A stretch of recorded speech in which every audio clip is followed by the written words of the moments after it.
Բարի երեկո, Ազատության ուղիղ եթերում լրատվական կենտրոնն է, դիտեք այսօրվա ծրագրում։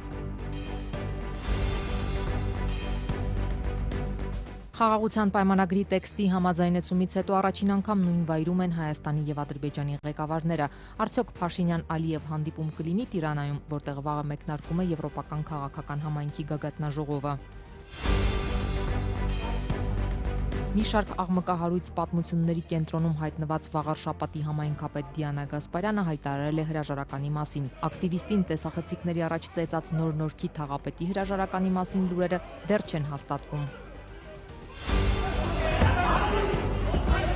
Խորհրդարանում ընդդիմության եւ իշխանության վեճն ի վերջո ավարտվեց երկուստեք հայհոյանքներով։ Իշխանությունը չի ընդունում, որ հայհոյել են։ Կոնկրետ բայով չի շարունակել իր խոսքը։ Դա է միակ տարբերակը։ Իհարկե, սատանան մանրուքների մեջ։ Վլադիմիր Պուտինը չմեկնեց Ստամբուլ մասնակցելու ռուս-ուկրաինական ուղիղ բանակցություններին, փաստացի մերժելով Ուկրաինայի նախագահի հանդիպման առաջարկը։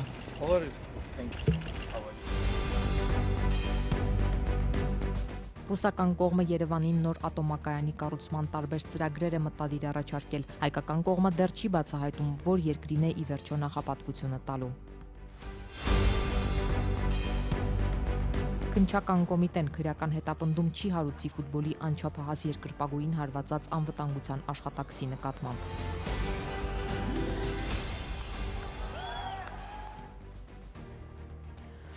Խաղաղության պայմանագրի տեքստի համաձայնեցումից հետո առաջին անգամ նույն վայրում են Հայաստանի եւ Ադրբեջանի ղեկավարները։ Թե Փաշինյանը, թե Ալիևը ժամանել են Ալբանիայի մայրաքաղաք Տիրանը, որտեղ վաղը մեկնարկում է Եվրոպական քաղաքական համայնքի գագաթնաժողովը։ Արդյոք կլինի երկու ղեկավարների հանդիպում կամ արդյոք կհանդիպեն արտգործնախարարները, դեռ պարզ չէ։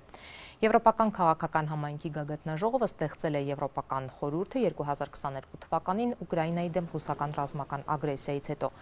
Այդ գագաթնաժողովի շրջանակներում երկու անգամ տեղի է ունեցել Փաշինյան-Ալիև հանդիպում։ Առաջինը 2022-ին Պրահայում էր, երբ կողմերը հայտարարեցին, որ ճանաչում են միմյանց տարածքային ամբողջականությունը 1991 թվականի Ալմատայի հռչակագրի շրջանակներում։ Երկրորդը 2023-ի հունիսին, երբ Փաշինյանն ու Ալիևը հանդիպեցին Քիշնևում։ Մինչ այդ անցած շաբաթ Հայաստանի արտգործնախարար Արարատ Միրզոյանն էր հայտարարել, որ խաղաղության պայմանագրի ստորագրման հարցով գուցե առաջիկայում լավ նորություններ լինեն։ Հայկական կողմի լավատեսական այս հայտարարությունից անմիջապես հետո Բաքուն շատ հստակ հասկացնել տվեց, որ իր առաջադրած պահանջներից չի հրաժարվելու։ Երևանից ասացին սպասում են իրենց պայմանների կատարում, ԻԱՀԿ Մինսկի խմբի լուծարում եւ սահմանադրության փոփոխություն։ Ուրեմն ինչի վրա էր հիմնված Հայաստանի արտգործնախարարի լավատեսությունը։ Ազատությունն այսօր հարցրել է ազգային ժողովի արտաքին հարաբերությունների հանձնաժողովը ղեկավարող Սարգիս Խանդանյանին։ Ենթադրում եմ արտգործնախարարի շփումների եւ կատարվող աշխատանքի վրա է հիմնված եւ նաեւ ընդհանուր մեր Հայաստանի տրամադրվածության վրա է կողմից։ Միայն մեր մասին է խոսում եւ ոչ չի արտահայտում Ադրբեջանի։ Տեսեք, եթե լավատեսությունը երկուստեք արտահայտվի, ապա խաղաղության պայմանագիրը կստորագրվի մոտորերս, բայց պետք է լավատեսությունը երկուստեք արտահայտվի։ Ֆիքսենք, որ այդ լավատեսությունը որևէ կապ չունի Ադրբեջանի դիրքորոշման, փոփոխության կամ նրա որդեգրած դիրքորոշման հետ։ Դե դուք հայտարարությունները տեսել եք եւ այդ առումով կարծես թե դեռ փոփոխություն չկա դիրքորոշում։ Հրաժարական է ներկայացնում Վաղարշապատի ԿՊԱ-ական համայնքապետ Դիանա Գասպարյանը։ Նրա անունը վերջին ամիսներին հայտնվել էր լրատվամիջոցների ուշադրության կենտրոնում Էջմիածնի բենզակայաններից մեկում տեղի ունեցած սպանությունից հետո, որը ըստ Ազատության հետաքննության պատկանում է քաղաքապետի ամուսնու հորը։ Վերջերս մամուլը գրել էր, որ իշխող կուսակցության այս ամսվա սկզբին կայացած վարչության նիստում նաև Դիանա Գասպարյանի պաշտոնավարման հարցն է քննարկվել։ Ինքը ԿՊԱ-ական համայնքապետը հրաժարականն այսօր բացատրել է անձնական խնդիրներով, մասնավորապես պնդել, թե ուզում է ավելի շատ ժամանակ տրամադրել ընտանիքին եւ երեխային։ Կոնկրետ երբ է ներկայացնելու հրաժարականը Գասպարյանը չի հստակեցրել, հայտնի չէ նաեւ, թե երբ կանցկացվեն արտահերթ ընտրությունները։ Տիմ օրենքը թույլ է տալիս վարչապետին նշանակել համայնքի ժամանակավոր պաշտոնակատար։ Մինչ այդ թաղապետարանում ակտիվիստ Արթուր Չախոյանին ծեծած թաղապետ Տիգրան Տեր-Մարգարյանի հրաժարականի լուրերը դեռ չեն հաստատվում։ Թաղապետարանում տեղի ունեցած ծեծկռտուքին նախորդել էր Արթուր Չախոյանի նորակառույց մանկապարտեզի հետ կապված ենթադրաբար կոռուպցիոն բացահայտումը, թաղապետի հետ հայհոյախառն հեռախոսազրույցը եւ յոգուրտներով ակցիան։ Մեղադրանքներ հարուցված են թե Թաղապետի, թե Չախոյանի դեմ, քաղաքապետ Տիգրան Ավինյանը տեղի ունեցածը որակել էր սադրանք եւ Թաղապետին չէր ազատել աշխատանքից։ Բայց այսօր մի քանի լրատվամիջոցներ սեփական աղբյուրներին հղում անելով պնդում էին, որ Թաղապետը առավոտյան հրաժեշտ է տվել իր աշխատակիցներին։ Նոր-Նորքի թաղապետարանում աշխատակիցները այսօր կամ լուռ էին, կամ անտեղյակ, իսկ Թաղապետը ընդհանրապես դուրս չեկավ աշխատասենյակից։ Խորհրդարանի քարորյաները կարծես վերածվում են հաշիվ պարզելու հարթակի։ Վերջին երկուսում բանը հասել է նաև քաշքշուկի, երեկ էլ խորհրդարանականները միմյանց վիրավորում էին չխորշելով փողոցային բառապաշարից եւ հայհոյախառն ձևակերպումներից։ Իշխանությունը սակայն չի ընդունում, որ հայհոյել են ազգային ժողովի ամբիոնից, քանի որ հայհոյանքի բայը չեն հնչեցրել։ Կարող է առանց բայ հայհոյանքը եւս համարվել, այդպիսին ասում են լեզվաբան մասնագետներին է պետք դիմել։ Օրինակ, եթե ուզում են որևէ մեկին սուր ձևով խոցել, շատ պարզ ձև կա դրա համար, ասել դու թուրք ես, դրանով իրենք ինձ ամենևին նախ չեմ վիրավորում, որովհետև ես դա վիրավորանք չեմ ընդունում եւ ընկալում։ Ով մեզ, ինձ, իմ թիմակիցներին կամ որևէ այլ մարդու, ասի թուրք, որպես հայոյանք, դրա մերնել, հերնել, լավնել, ընտանիքնել։ Ինչու են վարչապետ Նիկոլ Փաշինյանի առաջնորդած քաղաքացիական պայմանագրի իշխանական падգամավորները ընդդիմությանը վիրավորելու համար շահարկում թուրք բառը, այն դեպքում, երբ Փաշինյանն ինքն է հայտարարում, որ ազգությունը վիրավորանք լինել չի կարող եւ ջանքեր է գործադրում հայ-թուրքական հարաբերությունները կարգավորելու համար, փորձելով երրորդ երկրների քաղաքացիների համար բացել հայ-թուրքական տասնամյակներով փակված սահմանը, վերականգնել Անիի պատմական կամուրջը եւ այլն։ Երեք խորհրդարանում ընդդիմության եւ իշխանության կռիվն ի վերջո ավարտվեց երկուստեք հայհոյանքներով, հենց Թուրքի թեմայով։ Ազգային ժողովի փոխնախագահ իշխանական Հակոբ Արշակյանը երկրորդ նախագահ Ռոբերտ Քոչարյանի որդու ելույթից հետո ընդդիմադիր падգամավոր Լևոն Քոչարյանին իր պապի թուրքական արմատների մասին ինչ-որ ասեկոսեներ հիշեցրեց։ Քոչարյանն էլի պատասխան հայոյեց։ Ուզում եմ անդրադառնալ Նիկոլ Փաշինյանի անցած շաբաթվա հերթական հիստերիայի նոպային։ Եթե նկատել եք, արդեն նա այդքան այդ ջղաձգումների մեջ չի հայտնում, երբ նրան անվանում են թուրք կամ դավաճան։ Ասեմ, թե մարդիկ ինչ են ասում Ռոբերտ Քոչարյանի մասին։ Մարդիկ ասում են հայրը թուրք է, անունն էլ են ասում։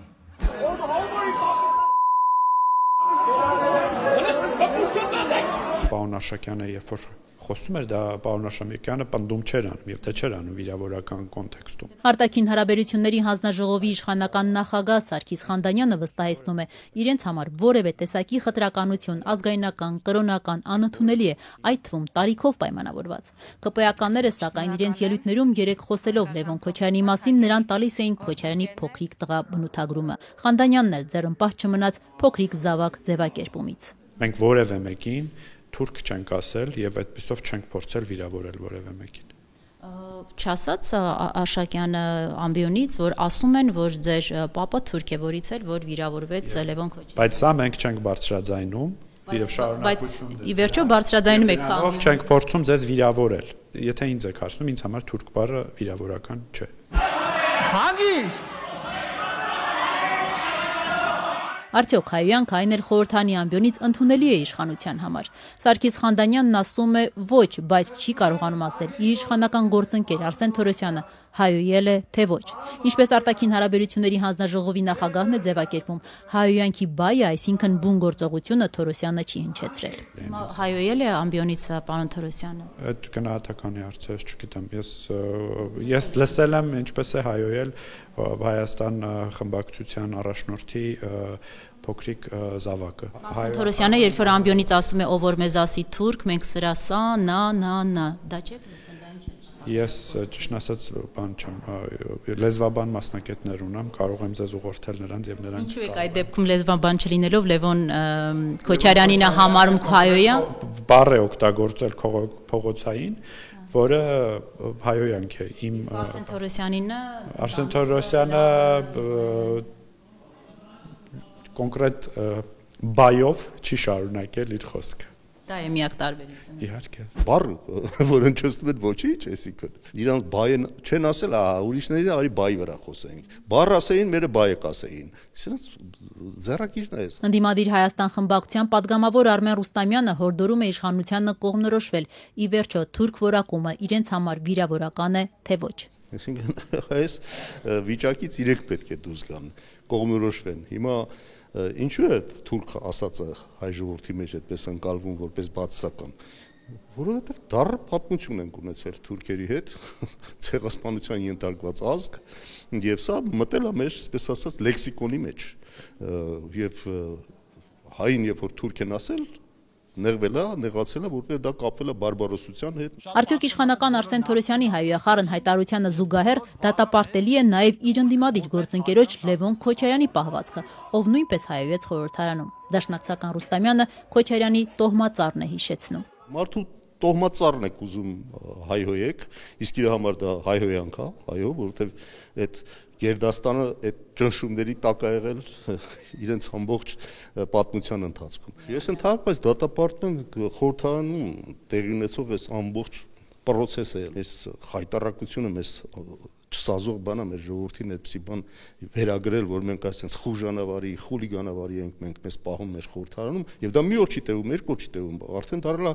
ամենօրյա բնույթ։ Նայեք, դուք եք հենց հայոյում, ասում են Լևոն Քոչարյանը հայոյում է եւ պարզ լսվում է թե նա ինչպես է։ Ով է հրահրում այս ամեն ինչը։ Ընդդիմադիր падգամավոր Արմեն Ռուստամյանը համոզված է իշխանության այս պահվածքը մի պատճառ ունի։ Փաշինյանը գիտակցում է, որ ազատ արդար ընտրությունների դեպքում իրենք մեծ խնդիրներ են ունենալու վերընտրվելու հետ կապված։ Իրանք ուզում են դոգից ավելի դոգական Երևան։ Երևի մտածում են, որ այդտեղ ինչ-որ մի հատ էլեկտորատ կա, այդտեղից էլ փախցնենք։ Իդեպ խորհրդարանի ամբիոնից ընդդիմությանն ուղղված հայոյախառն արտահայտություններից հետո իշխանական Արսեն Թորոսյանն այսօր Facebook-յան իր էջում թեման շարունակել է, գրելով քաղաքական վենդետա լինելու է։ Նախկին դեսպան եւ մարզպետ Էդգար Ղազարյանը, որ արթուն ենք նախաձեռնության շրջանակներում նամակներ էր ուղարկել պատգամավորներին, կոչ անելով միանալ վարչապետ Փաշինյանին անվստահություն հայտնելու գործընթացին, հիմա փորձում է անձամբ հանդիպել իշխանական պատգամավորներին։ Խորհրդարանում քաղաքացիների ընդունելության օրեր կան ամրագրված եւ Ղազարյանը հերթագրվել է իշխանական պատգամավորների ընդունելության օրերին նրանց իմպիչմենտի հարցում անձամբ համոզելու։ Մինչ այժմ սակայն նրա փորձերը արդյունք չեն տվել, բայց Ղազարյանը չի պատրաստվում կանգ առնել։ Լեհաստանում նախկին դեսպան, նախկին մարզպետ Էդգար Ղազարյանն այսօր էլ խորհրդարանից հեռացավ դժգոհ։ Իշխանական պատգամավորներից ոչ մեկը չընդունեց նրան։ Ընդդիմադիր գործիչը հերթագրվել էր խորհրդարանի նախապես հայտարարած քաղաքացիների ընդունելությանը։ Հիասթափված էր, բայց ասաց չի նահանջի։ Չէ, ինչ դադարեցնել։ Բայց հնարավորությունը մարդը ոնց կա, ես ոնց տենց հնարավորություն բացտող։ Նախկին պաշտոնյան հերթագրվել է քաղաքացիների համար նախատեսված բոլոր ընդունելություններին, որ հանդիպի իշխանականներին ու բացատրի, ինչու պետք է անվստահություն հայտնեն վարչապետ Փաշինյանին։ Այսօր պետաիրավական հանձնաժողովի հերթներ եկել էր միայն Հայաստան խմբակցությունը լքած Գեգամ Նազարյանը։ Ես որքան գիտեմ, դուք քաղաքական գործիչ եք, առնվազն ձեզ քաղաքական գործիչ եք համարում։ Եվ շատ լավ պետք է իմանաք, թե քաղաքացիների ընդունելությունը ինչի համար է եւ ինչ նպատակները հետապնդում։ Դուք այստեղ բարձրացնում եք քաղաքական բնույթ գրող հարցեր։ Պատգամավոր Նազարյանը ընդդիմադիր գործչի նախաձեռնած իմպիչմենտին միանալ չի պատրաստվում։ Այդ թեման էլ քննարկել չցանկացավ։ Հիշեցրեց, որ ընդունելությունները շարքային քաղաքացիների խնդիրները լսելու համար են։ Քաղաքական հարցերը լուծելու համար այլ հարթակներ կան։ Ղազարյանը դժգոհ էր ընդդիմադիր խմբակցության նախկին պատգամավորից, ինչպես ազգային ժողովի փոխոսնակ Ռուբեն Ռուբինյանից։ Ռուբինյանի դեմ իրավական գործընթաց է սկսել, որ խտրական վերաբերմունք է ցուցաբերել ու իրեն չի ընդունել։ Ես հաղորդում եմ ներկայացրել հանցագործության մասին գլխավոր դատախազին։ Այո, մեր այդ նախատեսված հանդիպման հաջորդ օրը հաղորդում եմ ներկայացրել երկու խնդրանքով, որ վարույթ նախաձեռնվի եւ նաեւ միջնորդություն ներկայացվի ազգային ժողովին Ռուբինյանի անձեռնմխելիությունից զրկելու եւ մեղադրանք առաջադրելու համար։ Խտրականություն քրեական օրենսգրքում կա հոդված խտրական վերաբերմունքի ցուցաբերում պայմանավորված նաև մարդու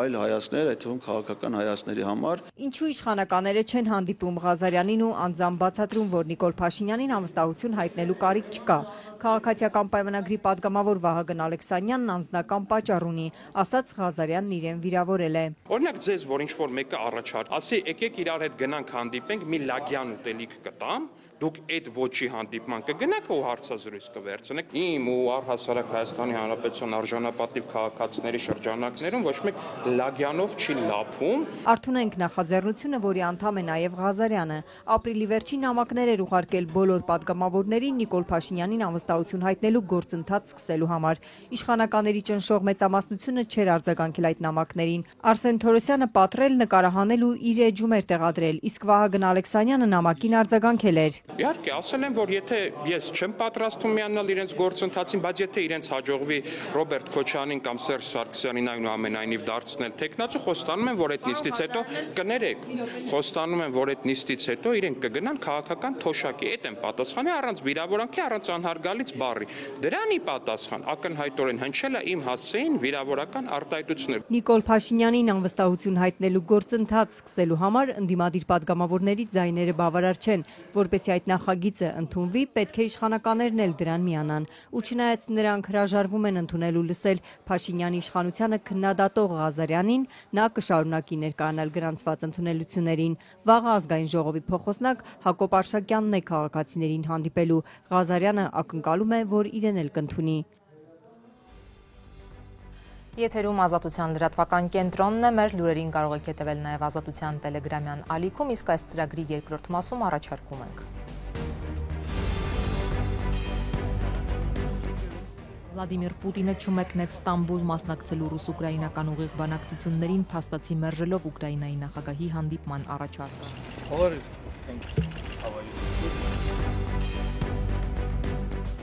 Ռուսական կողմը Երևանին նոր ատոմակայանի կառուցման տարբեր ծրագրեր է մտադիր առաջարկել։ Հայկական կողմը դեռ չի բացահայտում, որ երկրին է ի վերջո նախապատվությունը տալու։ Ինչական կոմիտեն քրեական հետապնդում չի հարուցի ֆուտբոլի անչափահաս երկրպագուին հարվածած անվտանգության աշխատակցի նկատմամբ։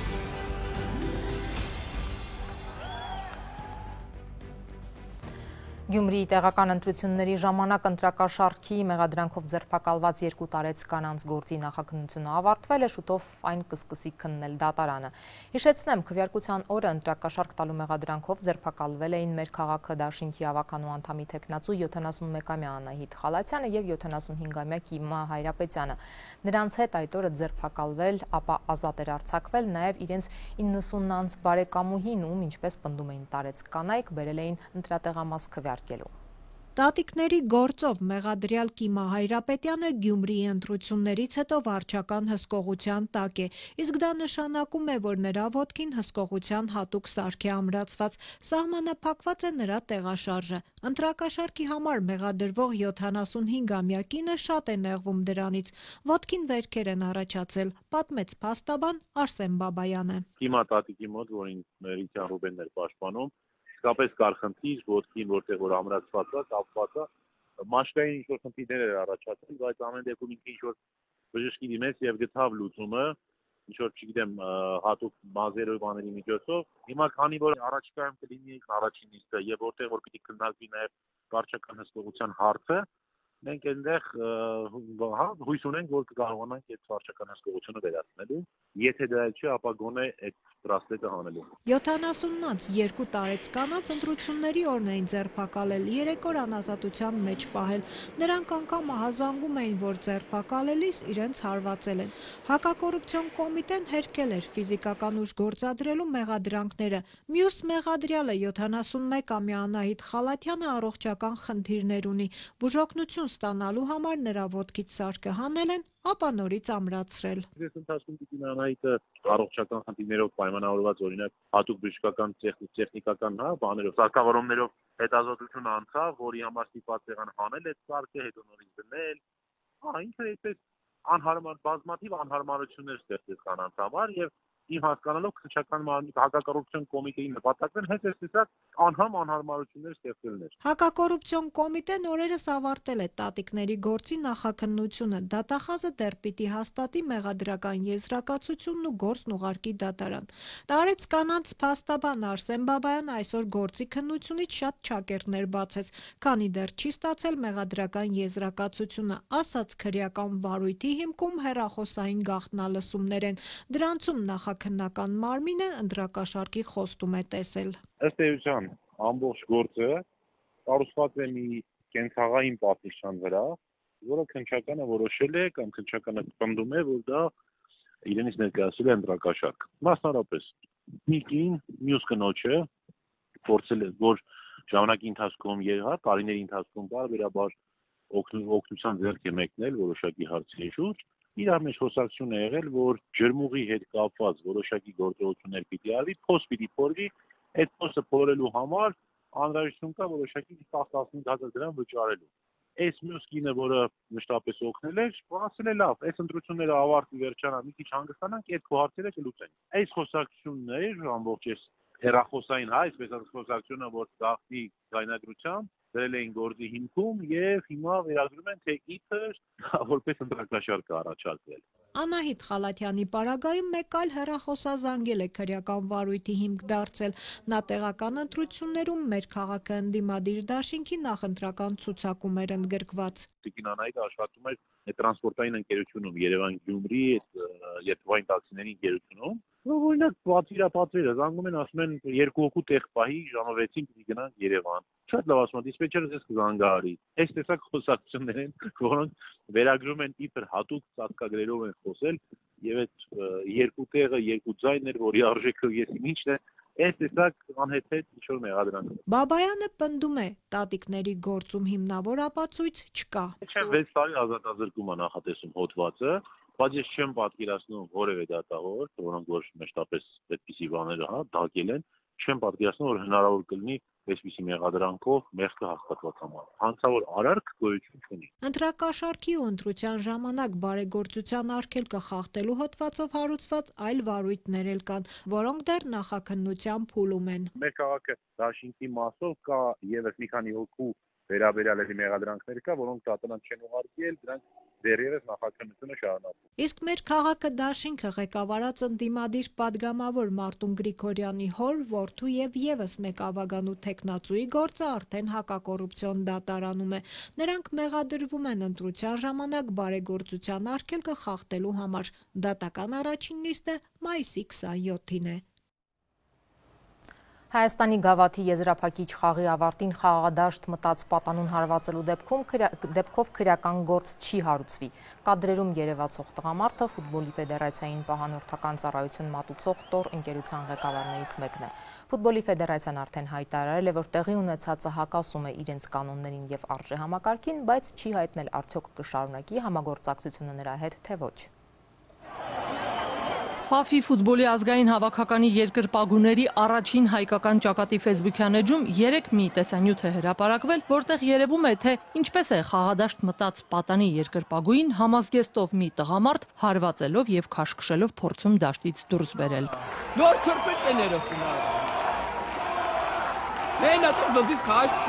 ՖԱՖ հիմնադիր անդամ Սերգեյ Ջանոյանն Ազատությանն ասած տեսանյութը ֆեյսբուքյան իրենց էջում հրապարակել են հույս ունենալով, որ իրավական ընթացք կտրվի տեղի ունեցածին։ Դեպքն ըստ նրա Հայաստանի գավաթի եզրափակիչ խաղի ավարտին է տեղի ունեցել։ Կարծում եմ բազում էր որևէ ֆուտբոլիստ խաղաշապիկ ուզելու տարբեր երկրներում կամ հենց Հայաստանի առաջնության խաղերին, հավաքականի խաղերին երեխաներ են խաղից հետո բազում դաշտ։ Բայց նման երևույթ, որ երեխային դուրս անելուց հարված են, այդ առաջ անգամ ենք տեսնում, ընդունված չի երկրպագուի հանդեպ կոպիտ վերաբերմունքը ու մնաց ասենք երեխայի հանդեպ։ Ֆուտբոլի ֆեդերացիան միայն պետական լրատվական գործակալության Armenpress-ի հարցերին է պատասխանել։ Դատապարտելով տեղի ունեցածը նշել են, որ անչափահաս երկրպագուի նկատմամբ անհամաչափ ուժ կիրառած տղամարդը ֆեդերացիայի անվտանգությունն ապահովող ծառայության աշխատակիցներից մեկն է։ Ֆեդերացիան ընդգծել է տեղի ունեցածը հակասում է խաղի կամ տոնական միջոցառման ընթացքում ֆեդերացիայի որդեգրած կանոններին ու արժեհամակարգին։ Վստահեցնում են քայլեր կձեռնարկվեն, որ նման դեպքերը չկրկնվեն, խաղերն էլ անվտանգ մթնոլորտում անցկացվեն։ Իսկ արդյոք ֆեդերացիան դիմելու է իրենց պահնորդական ծառայություն մատուցող թոր ընկերությանը, որ անչափահասին հարվածած աշխատակցի հետ դադարեցնեն համագործակցությունը։ Ազատության այս հարցը ֆեդերացիան անպատասխան թողեց։ Ոստիկանությունն ի դեպ հաղորդում է ներկայացրել քննչական կոմիտե, բայց քննչական կոմիտեն քրեական գործ չի հարուցել։ Ներկայացված հաղորդումում առերևույթ հանցանքի մասին փաստական սակայն որևէ տվյալ չի պարունակում, ուստի քրեական վարույթ չի հարուցվել, փոխանցեցին քննչական կոմիտեից։ Երեխաների իրավունքների պաշտպանության միջազգային փորձագետ Դավիթ Թումասյանը, սակայն ուսումնասիրելով կադրերն, ասում է, առնվազն ֆիզիկական ներգործության հոդվածով քրեական գործ հարուցելու բոլոր հիմքերը կան։ Ըստ Թումասյանի, քրեական գործ կարող է չհարուցվել, սակայն եթե տղայի հարազատները կամ հենց ինքը բողոք չներկայացնեն։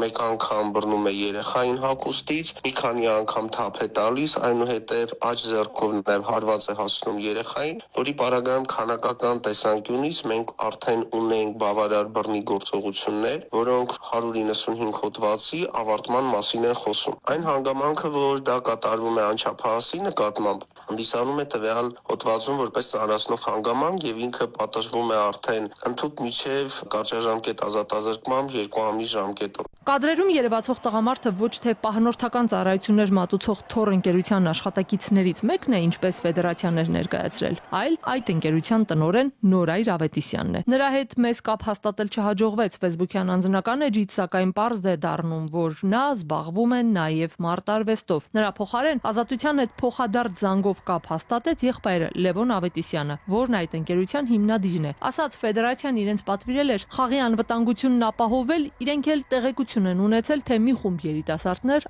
այլ նպատակներով են դաշտ մտել։ Եթե անգամ այդպես պետք էր հարվածել, հարցրինք նրան։ Ունեցել ենք հստակ ինֆորմացիա, ցավոք սրտի այդ ինֆորմացիան հիմա չեմ ասի ձեզ, որտեղ կարող է պատահի քննություն լինի եւ բարձվի թե ինչ էին պատրաստվում անել երկու պագուները։ Բայց հարց է առաջանում, ինչ գործ ունի երեխան խաղադաշտում եւ ինչու համար երեխան սադրում անվտանգության աշխատակցին իր հոր տարիքի եւ հայոյանք տալիս։ Իսկ եթե մի ապտակ է եղել, ես կարամ այդ երեխային էլ տենամ բացատրեմ, որ դրա մեջ վատ բան չկա։ Իսկ հարված եւ ծեծ նմանատիպ արտահայտությունները դա ընդհանրապես անընդունել են։ Դուք եթե երեխային տեսնեք, ներողություն կխնդրեք։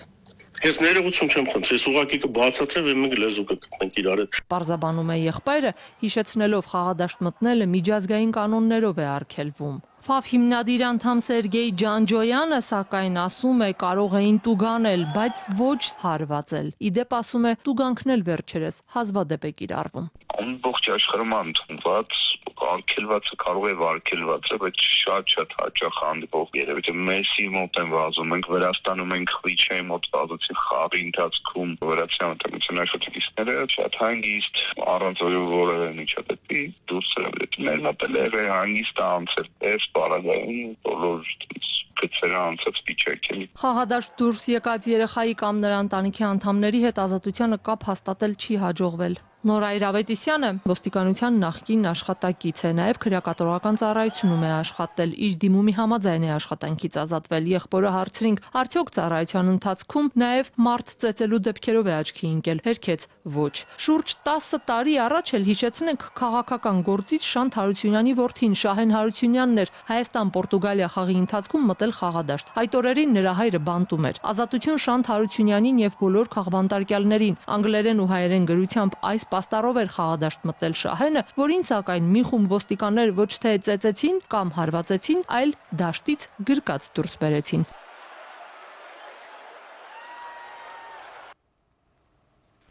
Սելավն ու կարկուտը Հայաստանի ամենագյուղատնտեսական մարզում Արարատում է լուրջ վնասներ հասցրել։ Մարզի մի քանի գյուղերում հիմա վնասներն են հաշվում, այստեղ խաղողից Իրանի դեղցի այգիներն են տուժել կարկուտից, սելավն էլ քշել տարել է ելակի բերքը։ Գյուղացիներն ասում են, իրենք նման սելավ չեն հիշում։ Կառավարությունում ընդունում են, որ հակակարկտային կայանները արդյունավետ չեն գործել։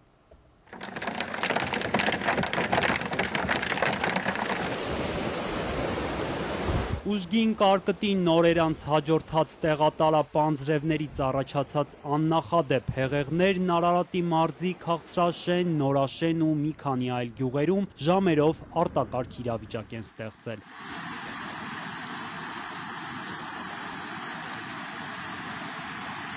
Էսի սաղ գիշեր չպետք է քնենք։ Կարա սրանից վարար գա։ Գյուղացիները օրերի տարբերությամբ սեփական աչքերով տեսածը մեկ բառով են նկարագրում՝ աղետ։ Շատ սարսափելի էր։ Սարերից մեծ թափով իջնող անձրևաջրերը դուրս են եկել անգամ հեղեղատարերից, բետոնե պատնեշներ են քանդել, դաշտերն ավերել։ Հեղեղները այգիներից անգամ մարդկանց տներ են հասել։ Ժողովրդի վիճակը ահավոր էր։ Ոնց որ փոքրիկ Ամազոնը լիներ այստեղով հոսելուց։ Քաղցրաշենում գյուղացիներն ասում են, վերջին տասնամյակներում նման բան չէին տեսել։ Սկսել են աննախադեպ հեղեղից ու կարկտից գրած վնասները հաշվել։ Վարչական ղեկավար Աշոտ Խալաթյանը պնդում է, հակակարկտային կայանները աշխատել են ամբողջ ուժով, բայց արդյունավետ չեն եղել։ Գյուղի հեղեղատարն էլ մաքուր էր։ Կոնկրետ մեր գյուղում եւ Նարեկում 7 կայան է տեղադրած, այդ 7 կայանը անխափան գործել է։ Կոնկրետ մեր գյուղի մասով որ ասեմ։ Մենք խնդիր չենք ունեցել գործելու, չգործելու կայանների։ Նմանատիպ ամպ, ցիկլոն մենք չենք տեսել։ Ես չեմ հիշում, մեծերն են ասում 75 թվականների 80-ների մոտ ա եղել այդպես բան։ Նույնպես նմանատիպ հեղեղում չենք տեսել, այնտեղ տարածք ունենք մենք, որ սելաֆատար կա կառուցված, մեր տարածքի մեջով անցնում, բետոնե մեծ պատնեշներով, ես ձեզ վիդեոներն եք տրամադրեմ կտեսնեք, դուրս էր եկել արդեն հունից։ Վերքի մոտ 50%-ը տեղ կա, 70%-ը վնասել է, էլի։ Քաղցրաշենցի Արայիկ Գաբրիելյանի, Ծիրանի, Դեղցի այգիները օրերս կարկտից, հետո էլ դաշտերը հեղեղներից են վնասվել։ Գաբրիելյանն արդեն մոտավոր հաշվարկ ունի, վնասը 4 միլիոն դրամի է հասնում։ Տղամարդը չգիտի ինչ է անելու, որ գյուղատնտեսությամբ զբաղվելու համար վերցված վարկերը մուծի։ Իր նման գյուղում բազմաթիվ ընտանիքներ կան։ Հիմա սպասում ենք կառավարության որոշմանը, որ ինչ կտրամադրեն գյուղի ժողովրդին, էլի։ Ծիրանի, Դեղցի, Խաղողի այգիների մշակությամբ զբաղվող ու մոտ 3300 բնակիչ ունեցող քաղցրաշենում սկսել են գույքագրել բնական աղետի վնասը։ Գյուղապետարանում հաշվում են գյուղացիների կորուստը, բայց արդյոք կառավարությունը պետք է փոխհատուցի մարդկանց։ Վարչական ղեկավար Աշոտ Խալաթյանն ասում է, դեռ հայտնի չէ։ Նախարարի ասելով, որ պետք է հասկանան ծավալները մի հատ։ Ինչի մասին է խոսքը։ Նոր ըստ դրա կասեն։ Էկոնոմիկայի նախարարն էլ այսօր կառավարության նիստից հետո չհստակեցրեց, արդյոք պետությունը օգնելու է գյուղացիներին փոխհատուցելով աղետից գրած վնասը։ Այն խմբերը մարզպետարանների, համայնքների նախարարության հետ ակտիվորեն աշխատանքի մեջ են վնասների գույքագրման համար, որից հետո արդեն համապատասխան որոշումներ կընդունվեն, կհասկանանք ինչպես կարող ենք ուրեմն փորձենք, որպեսզի աջակցենք մեր քաղաքացիներին, որպեսզի մեր գյուղատնտեսության կայուն զարգացման տեմպը չվնասենք։ Կառավարությունում էլ են ընդունում կարկուտն ու աննախադեպ հեղեղները մեծ վնասներ են հասցրել ոչ միայն Արարատում, այլև Արմավիրում, Մարագածոտնում ու այլ մարզերում։ Վնասի վերջնական չափը սակայն հայտնի չէ, դեռ ուսումնասիրում են։ Գևորգ Պապոյանն էլ այսօր պնդեց, կարկտից վնասներ գրած համայնքներում գրեթե ամբողջությամբ գործել են հակակարկտային կայանները, բայց փաստեց, դրանք նման իրավիճակների համար արդյունավետ չեն։ Ավելի վաղ Ազատությունը բողոքներ էր ստացել Արմավիրի գյուղատնտեսներից, որ այդ կայանները պարզապես չեն աշխատում։ Չեմ հանդիպել բացի Արարատի մարզի մեկ բնակավայրից, որտեղ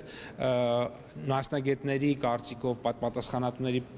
ներկայացմամբ, այսպես ասած, շատ ուժեղ անձրևային հոսք է սկզբում եղել, որի արդյունքում խնդրեմ է առաջացել սարքի հետ, եւ սարքը ըստ էության չի աշխատել, 1 թե 2 գյուղում եղել է այդպիսի բան, Արարատի մարզում իմ այցելության ժամանակ պարզեցինք, բայց դրա փոխարեն օրինակ կողքի 63 ուրեմն համակարգերը ամբողջությամբ աշխատել էին։ Նաև գյուղ ոլորտը համակարգող նախարարն ասում է, թե ավելի արդյունավետ միջոցներ կան կարկուտի դեմ պայքարելու համար, բայց ըստ նրա կիրառման համար Հայաստանը պետք է հարևանների հետ համաձայնագրեր ունենա, քանի որ դրանք նման են իրական հրթիռների ու կարող են ռազմականի տպավորություն ստեղծել։ Պապոյանն ասաց, փոխարենը պետությունը հիմա գյուղացիներին առաջարկում է հակակարկտային ցանցեր տեղադրել։ Պետությունը ծախսի 50%-ն իր վրա է վերցնելու։ Արդյոք կառավարությունը ուսումնասիրություն ունի, բազմաթիվ վարկեր ունեցող գյուղացիները գումար ունեն նման ծախսերի համար։ Պապոյանն այդ մասին չխոսեց։ Մեծամորի ատոմակայանի գործող էներգաբլոկը կարող է աշխատել դեռ 11 տարի, մոտավորապես այդքան ժամանակ էլ պետք է նորի կառուցման համար, սակայն թե ինչ էներգաբլոկ կկառուցվի դեռ պարզ չէ։ Հայաստանը դեռ անցած տարի էր հայտնել, որ նոր ատոմակայանի հարցով բանակցություններ է վարում 3 երկրների՝ Միացյալ Նահանգների, Ռուսաստանի և Հարավային Կորեայի հետ։ Բավական լավատեսական հայտարարություններ էին հնչում Ամերիկայի հետ հնարավոր համագործակցության մասին, անցած հուլիսին Անվտանգության խորհրդի քարտուղարը հայտնեց, որ բանակցությունները առարկայական փուլ են մտել։ 3 նոր ատոմակայանի թեմայով խոսել է Ռուսաստանի դեսպանը, հայտարարելով, որ Ռուսաստանը պատրաստ է Հայաստանին առաջարկել նոր էներգաբլոկի տարբեր նախագծեր։ Մինչ ռուսական կողմը Երևանին նոր ատոմակայանի կառուցման տարբեր ծրագրեր է մտադիր առաջարկել, հայկական կողմը դեռ չի բացահայտում, որ երկրի ծրագրին է ի վերջո նախապատվությունը տալու։ Ավելին, 9 ամիս առաջ այդ նպատակով ստեղծված ատոմային նոր էներգաբլոկի կառուցում պետական ընկերությունը դեռևս կազմավորման փուլում է։ Մենք պետք է որոշում կայացնենք, որ պետք է ունենանք ատոմակայան, եւ այս ատոմակայանը, որ կա գործող, դրա շահագործման ժամկետը մինչեւ 2026 թիվն է, կարող ենք նաեւ 10 տարով հետագայում երկարացնել, այսինքն մենք ըստ էության մոտավորապես 10 տարվա ժամանակ ունենք, որ կարողանանք նոր ատոմակայանը կառուցել։ Տարածքային կառավարման նախարարությունից փոխանցվում են, որ անցած օգոստոսին ստեղծված ընկերությունն այս պահին կադրերով է համալրվում, շուտով տնօրեն կունենա, բայց զուգահեռ զբաղվում է մոդելների ընտրությամբ, նաեւ ներկայացված առաջարկների քննարկմամբ, այլ մանրամասներ գերատեսչությունը չի հայտնում։ Երեկ Ռուսաստանի դեսպանն էր այցելել Մեծամորի ատոմակայան ու այնտեղ հայտարարել, Ռուսաստանը պատրաստ է Հայաստանին առաջարկել ատոմակայանի նոր էներգաբլոկի տարբեր նախագծեր, ըստ հայկական կողմի ընտրության։ Ըստ լրատվամիջոցների Սերգեյ Կոպիրկինը կրկին առաջ է տարել Ռոսատոմի առավելությունները, ասել, որ այն ռեակտորների մեծ տեսականի ունի, ինչպես մեծ, այնպես էլ փոքր հզորության։ Տնտեսագետ Սուրեն Պարսյանը, որ հետևում է ատոմակայանի շուրջ զարգացումներին, պատահական չի համարում ռուսական կողմի ակտիվացումը։ Կարծում եմ ռուսական կողմը նաև ակտիվանում է այն պատճառով, որ ամերիկյան կողմն է նաև ակտիվացել վերջի շրջանում, հունվարին, որ այդ համաձայնագիրը կնքվեց եւ որի շրջանակներում այսպես նախագծը իրականացնելու որոշում կայացվեց, սա եւս կարծում եմ ազդակ է ռուսական կողմին, որ նրանք պետք է այս շուկան չկորցնեն։ Երեկ նաև փոքր ռեակտորով կայան կառուցելու առաջարկ արած Մոսկվան դեռ 1 տարի առաջ խոսում էր մեծ կայանի մասին միայն, ինչ փոխվեց անցած 1 տարում։ Դեսպանը նաև հիշեցրել է, որ Հայաստանի ատոմակայանը խորհրդային ծագում ունի, իսկ դրա իրավահաջորդը հենց Ռոսատոմն է, եւ որ երկու երկրների չափորոշիչներն այս առումով ընդհանուր են։ Ատոմակայանը Ռուսաստանի դեսպանի այցից առաջ ռուսական մամուլը գրեց, թե Կրեմլում Հայաստանի հետ հարաբերություններն այսուհետ համակարգելու է Ռուսաստանի նախագահի աշխատակազմի ղեկավարի տեղակալ Սերգեյ Կիրիենկոն։ Նա երկար տարիներ 2005-ից 2016 թվականներին եղել է Ռոսատոմի տնօրենը։ Նրանք փորձում են այսպես քայլեր իրականացնել, հայկական կողմի հետ որոշակի պայմանավորվածություններ ունենալ, բանակցել եւ այլն։ Ու մինչ կառավարությունը ժամկետներ չի նշում, թե երբ որոշում կկայացնի նոր էներգաբլոկի կառուցման երկրի ու մոդելի հարցում, ատոմակայանի տնօրենը ռուս դիվանագետին հայտնել է, դրան կարելի է սպասել հաջորդ տարի։ Էդուարդ Մարտիրոսյանն ասել է, թե որոշողն իրենք չեն, այլ կառավարությունը։ Էներգետիկ անվտանգությունը կարևոր բաղադրիչ է ցանկացած երկրի համար եւ Ռուսաստանի պարագայում Հարավային Կովկասը վերահսկելու էներգետիկ նաեւ որոշակի կառավարման լծակներ ունենալու տեսանկյունից շատ կարևոր կլինի, որ ինքը շարունակի Հայաստանի ատոմակայանի նկատմամբ վերահսկողություն ունենալ, կառուցի այդ ատոմակայանը եւ նրա կարող ենք ասել երկարաժամկետ ռազմավարությանից էլ է բխում դա։ Մեծամորի ատոմակայանի գործող էներգաբլոկի շահագործման երկարաձգված ժամկետի ավարտին 11 տարի է մնացել։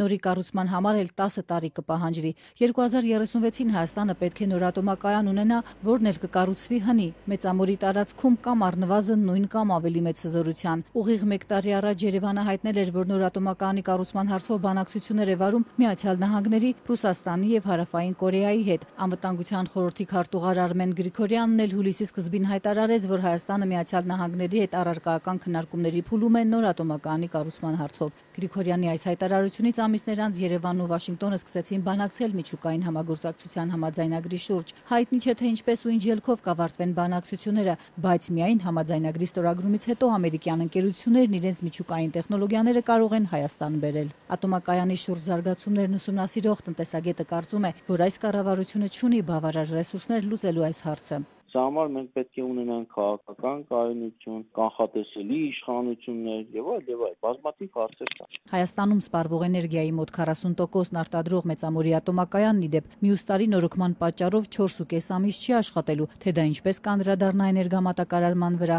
պաշտոնյաներն առայժմ չեն պարզաբանել։ Թեմայի շուրջ զրուցում ենք քաղաքագետ Տիգրան Գրիգորյանի հետ։ Բարև ձեզ, պարոն Գրիգորյան, շնորհակալ եմ մեր հրավերին արձագանքելու համար։ Բարև ձեզ, ես եմ շնորհակալ։ Եվ այսպես Ռուսաստանի դեսպանը երեկ ատոմակայան է այցելել, հայտարարել է, որ իրենք նոր էներգաբլոկի տարբեր նախագծեր կարող են առաջարկել Հայաստանին, մեծ հզորության, փոքր հզորության, հիշեցրել է, որ թե Հայաստանը, թե Ռուսաստանը այս հարցում ընդհանուր չափորոշիչներ ունեն, եւ դուք ինչպես կբացատրեք այս ակտիվացումը հիմա հաշվի առնելով, որ անցած տարի օրինակ շատ ակտիվ խոսվում էր հայ-ամերիկյան համագործակցության մասին այս հարցում։ Ընդհանուր առմամբ կարծում եմ սա Ռուսաստանի վերջին շրջանի մոտեցումների արտացոլումն է, երբ Մոսկվայում կարծես թե նկատել են, որ Հայաստանը ռազմավարական նպատակ է դրել դիվերսիֆիկացնել իր հարաբերությունները էներգետիկ, տնտեսական եւ այլ ոլորտներում։ Վերջին շրջանում մենք տեսնում ենք, որ մի շարք ռուս փորձագետներ են օրինակ գալիս Երևան եւ նմանատիպ մեսեջներ փոխանցում, վերջերս Ռուսաստանի արտաքին քաղաքականությամբ զբաղվող վերլուծական կենտրոններից մեկն էր նմանատիպ զեկույց հրապարակել եւ Ռուսաստանը այս դիվերսիֆիկացիայի գործընթացը որպես վտանգ է դիտարկում եւ դա ուղիղ տեքստով դրա մասին ուղիղ տեքստով խոսեց նաեւ նույն դեսպան Կոպիրկինը մի քանի շաբաթ առաջ տված իր հարցազրույցում, երբ նա պնդեց, որ այդ դիվերսիֆիկացիայի գործընթացը օգտագործում է արևմտյան տարբեր դերակատարների կողմից Հայաստանի եւ Ռուսաստանի միջև դաշնակցային հարաբերությունները խզելու համար։ Եվ այս փուլում կարծես թե կա որոշում ինչ-որ պրոակտիվ քայլերի դիմել։ Ինչ վերաբերում է ատոմակայանին, ես իհարկե էներգետիկ ոլորտի մասնագետ չեմ կարող գնահատական տալ, թե որ տարբերակն է ավելի նախընտրելի Հայաստանի համար զուտվորակական տեսանկյունից, բայց կարծես թե ակնհայտ է, որ Հայաստանի իշխանությունները ունեն քաղաքական որոշում ինչ որ այլընտրանք գտնել ռուսական տարբերակին եւ գաղտնիք չէ որ վերջին ամիսների ընթացքում հատկապես Բայդենի վարչակազմի իշխանության վերջին ամիսների ընթացքում ակտիվ քննարկումներ էին ընթանում հենց ամերիկյան կողմի հետ Հայաստան, Միացյալ Նահանգներ այդ ռազմավարական համագործակցության վերաբերյալ փաստաթղթում ինչպես գիտեք եւս կա կետ դրա մասին եւ եթե խոսենք այդ ժամանակահատվածի մասին պլանավորվում է ստորագրել նաեւ այդ 1-2-3-1-2-3 պայմանագիրը, որը թույլ կտար Հայաստանին օգտագործել ամերիկյան տեխնոլոգիաները։ Հիմա նոր վարչակազմի պարագայում այս հարցերի պատասխանները դեռևս պարզ չեն, չնայած տեսականորեն սա կարող է լինել մի ոլորտ, որը կարող է հետաքրքրել նաև Թրամփի վարչակազմին, որը կարող է առաջ տանել այս օրակարգը։ Ես հենց այդ հարցն էի ուզում տալ, որ հայ-ամերիկյան հնարավոր համագործակցության մասին բավական լավատեսական հայտարարություններ կային անցած տարի, այս տարվա սկզբում էլ այդ համաձայնագրի ստորագրման ժամանակ հենց նշվեց, որ բանակցություններ են սկսվում այդ միջուկային էներգիայի խաղաղ նպատակներով օգտագործման հարցում համագործակցության այդ համաձայնագիրը ստորագրելու համար, բայց դրանից հետո կարծես թե թեման կամ սառեցվեց կամ այդ մասին այլևս չի խոսվում, ձեր կարծիքով պատճառը որն է։ Դժվար է ասել արդյոք սառեցվել է, թե ոչ, այս փուլում կարծես թե Միացյալ Նահանգները դեռևս կենտրոնացած են այլ խնդիրների վրա եւ Հայաստանի պարագայում մենք տեսնում ենք Հայաստանի հետ հարաբերությունների պարագայում մենք տեսնում ենք միայն հայտարարություններ, օրինակ նույն պետքարտուղարության կողմից կամ այլ պաշտոնյաների կողմից, որևէ իրական քայլեր նոր վարչակազմի օրոք դեռևս տեսանելի չեն, եթե Բայդենի վարչակազմի վերջին 2 տարվա ընթացքում այդ կապերը շատ ինտենսիվ էին դարձել եւ գրեթե ամեն շաբաթ ինչ որ ամերիկյան պատվիրակություն էր գալիս Հայաստան, ապա այս փուլում մենք դեռևս այդպիսի զարգացումներ չենք տեսնում եւ ընդհանուր առմամբ եթե նույնիսկ այս թեման չվերցնենք, այլ ընդհանուր հայ-ամերիկյան հարաբերությունները կամ Միացյալ Նահանգների ներգրավվածությունը Հարավային Կովկասում դեռևս պարզ չէ թե ինչ աստիճանի է լինելու նոր վարչակազմի ներգրավվածությունը Հարավային Կովկասում, ինչպիսի առաջնահերթություններ են լինելու, երևի գիտեք, մի քանի օր առաջ Թրամփի հատուկ բանագնաց Ուիտկոֆը հայտարարել է, որ Հայաստանն ու Ադրբեջանը կարող են դառնալ այդ Աբրահամյան համաձայնագրերի մաս, այսինքն դեռևս ամեն ինչ քննարկումների փուլում են եւ որևէ կոնկրետ բան դժվար է ասել, բայց ինչպես նշեցի արդեն, կարծում եմ այս միջուկային թեման այն պոտենցիալ թեմաներից մեկն է, որը կարող է հետաքրքրել հենց Թրամփի վարչակազմին, որոնք ավելի շատ կենտրոնանում են այսպիսի պրակտիկ գործարքային տրանզակցիոն բնույթ ունեցող հարցերի վրա, այլ ոչ թե ինչ որ արժեքային խնդիրների վրա։ Արդյոք նոր ատոմակայանի հարցի վերջո կարող է դառնալ այդ աշխարհքաղաքական ընտրության ցուցիչը հավանաբար մյուս տարի, քանի որ նաև կարծես թե այդ շրջանակներն են ժամանակային հնչում։ Ես կարծում եմ, որ հայտարարված դիվերսիֆիկացիայի գործընթացի շատ կարևոր մաս է հանդիսանում դա, որովհետև գաղտնիք չէ, որ էներգետիկ կախվածությունը Ռուսաստանից բավականին մեծ է եւ եթե հաշվի առնենք նաեւ վերջին տարվա գործընթացները, այսինքն նույն Բրյուսելի հանդիպումը, որի նպատակը կարծես թե Հայաստանի կողմից տնային աշխատանքի կատարումն է այս հարցերում էներգետիկ եւ տնտեսական կախվածության հարցում Ռուսաստանից նվազեցումը կախվածության, ապա կարծում եմ այո, եթե Հայաստանի իշխանությունները որոշում կայացնեն, որ ատոմակայանը ոչ ռուսական ատոմակայան է լինելու, այսինքն այլ ընտրանք գտնեն ռուսական տարբերակին, սա շատ կարևոր քայլ է լինելու այս գործընթացում։ Եվ պատճառը նաև այդ է, թե ինչու ռուսները այսքան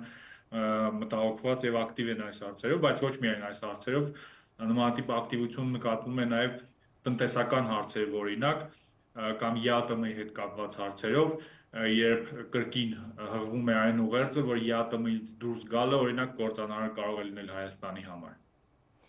Եղավ, շատ շնորհակալ եմ զրույցի համար, հիշեցնեմ զրուցում ենք քաղաքագետ Տիգրան Գրիգորյանի հետ։ Ստամբուլում են Ռուսաստանի եւ Ուկրաինայի պատվիրակությունները, բայց հայտնի չէ ռուս-ուկրաինական ուղիղ բանակցությունները երբ կսկսվեն։ Ստամբուլ չի մեկնել Ռուսաստանի նախագահ Վլադիմիր Պուտինը, թեև ավելի վաղ Ուկրաինայի նախագահ Վլադիմիր Զելենսկին կոչ էր արել Պուտինին մասնակցել։ Զելենսկին մինչ այդ հանդիպել է Թուրքիայի նախագահի հետ։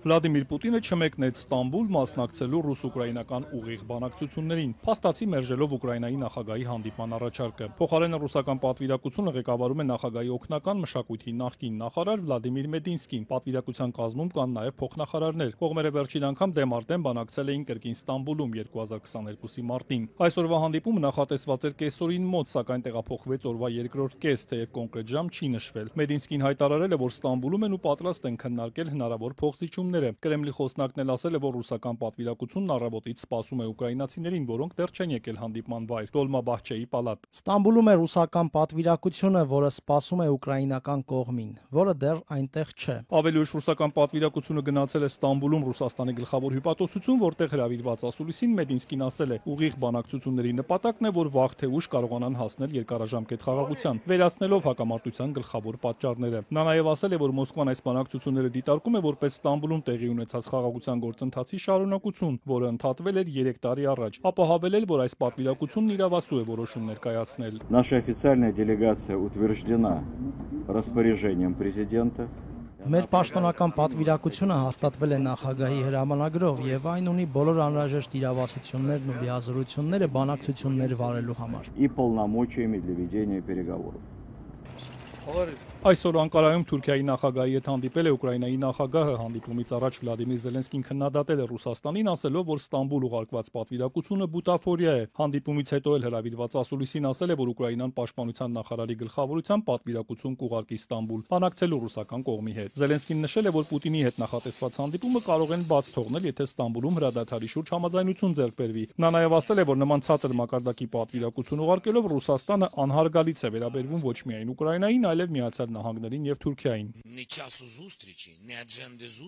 Ոչ հանդիպման օրակարգ կա, ոչ բարձր մակարդակի պատվիրակություն։ Դա անարգալից վերաբերմունք է։ Նրանք չեն հարգում Էրդողանին, չեն հարգում Թրամփին։